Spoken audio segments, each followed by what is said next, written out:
cette fois-ci, comme j'avais compris l'autorité de Christ qui était en moi, je me suis levé dans la prière. J'ai parlé en langue et le feu sortait de ma bouche.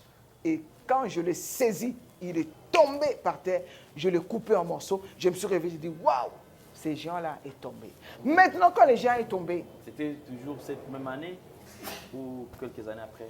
Cette même année, quand j'ai eu la révélation de ce démon géant-là, maintenant j'ai commencé à prier. J'ai compris que j'avais l'autorité de Christ.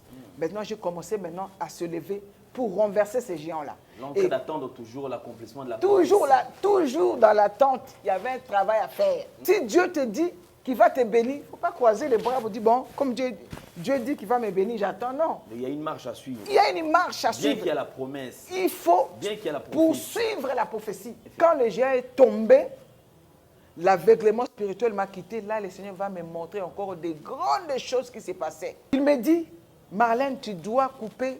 Je vois dans les songes, on me dit, Marlène, tu dois couper les baobabs. Si tu coupes les baobabs et que tu déracines, tes bénédictions sont cachées là. Vous voyez comment le diable fait?